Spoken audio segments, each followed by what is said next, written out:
C'est bientôt la fin du chantier du terrier. La dernière fois qu'on s'est vu, c'était pour parler des structures du bâtiment. Maintenant, je vous laisse avec Jessie, le creative designer, vous parler de la thématisation.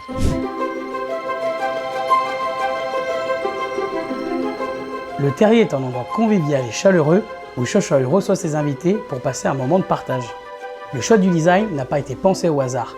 L'objectif était de faire ressentir aux visiteurs l'impression d'être à la même taille que les petits animaux de la forêt de Niglo.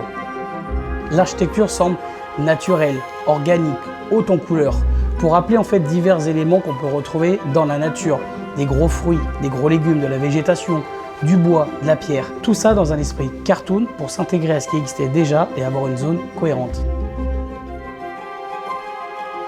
La confeiterie de Nigloth a été pensée comme un bonbon géant, donnant une ambiance gourmande et lumineuse avec des tons roses à l'image de Nigloth. Pour réaliser ce que nous avons imaginé en thématisation, nous faisons appel à l'entreprise Universal Rocks pour la création grandeur nature.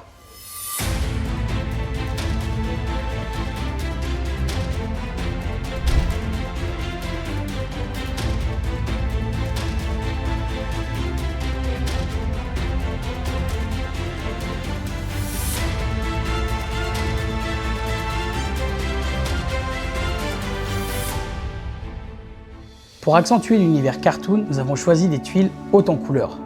Et pour cela, nous avons fait appel à une entreprise locale à moins de 10 km du parc avec un savoir-faire particulier.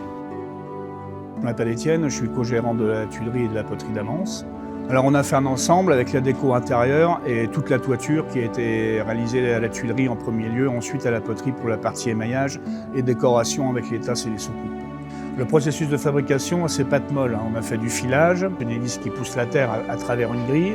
Ensuite, c'est découpé à la forme, avec un emporte-pièce à la forme de la tuile. Il y a une première cuisson pour mettre la terre hors gel. Et sorti de là, on émaille sur ces tuiles déjà cuites une première fois. On les repasse au four une deuxième fois, entre 1000 et 1020 degrés, pour développer les couleurs.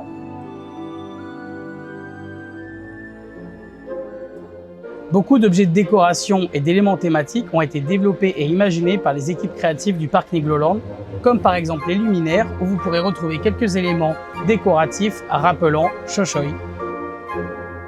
Pour finaliser la zone et la rendre harmonieuse, nos équipes des espaces verts ont planté des dizaines d'arbres autour du terrier et de la forêt de Niglo. Je laisse la parole à Jérémy.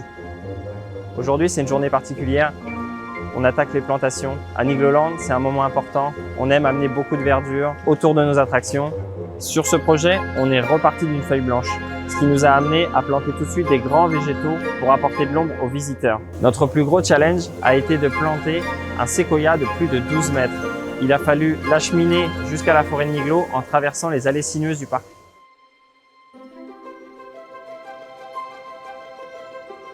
Le chantier arrive bientôt à sa fin. Nous vous donnons rendez-vous le samedi 4 juillet pour découvrir nos nouveaux restaurants dans la forêt de Niglo.